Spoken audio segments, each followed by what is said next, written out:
ఇండియాలోనే అత్యంత సంపన్నులైనటువంటి కుటుంబం అంబానీ కుటుంబం. ధీరుభాయ్ అంబానీ గారు చనిపోయిన తర్వాత వీళ్ళందరూ కూర్చొని వాళ్ళ ఆస్తులు చాలా లక్షల కోట్ల రూపాయల ఆస్తులు కదా అవన్నీ పంచుకున్నారు. ఆ షేర్ లో ముఖేష్ అంబానీ గారేమో స్కై రాకెట్ లాగా ఆకాశమే హద్దుగా ఎదిగిపోయారు. అనిల్ అంబానీ గారేమో మొత్తం అధపాతాలని పడిపోయారు. యాజ్ ఎ జర్నలిస్ట్ గా ఒక సమీక్ష చేసినప్పుడు ఎట్లా సమీక్షిస్తారు? అంటే మామూలు కొందరు ఏమంటారంటే నేను పలానా కులంలో పుట్టడం వల్ల ఎదగలేకపోయాను, పలానా ప్రాంతంలో పుట్టడం వల్ల ఎదగలేకపోయాం అంటారు. దీన్ని ఎగ్జాంపుల్ లో తీసుకుంటే అనిల్ అంబానీ, ముఖేష్ అంబానీ ఒకే కులము, ఒకే ఇల్లు, ఒకే తండ్రి. ఆస్తుల పంపకంలో ముఖేష్ అంబానీకి వచ్చినాయి పాత తరం వ్యాపారాలు, అనిల్ అంబానీకి వచ్చినాయి కొత్త తరం.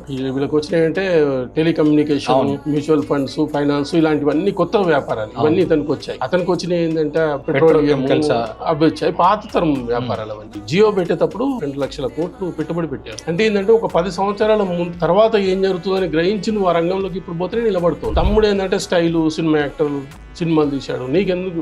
నీకు సినిమా అంత ఇంట్రెస్ట్ ఉంటే వెళ్ళి చూడు. నువ్వే సినిమా తీసి సినిమాల్లోనే మునిగిపోతే కెడిపోయింది అతను.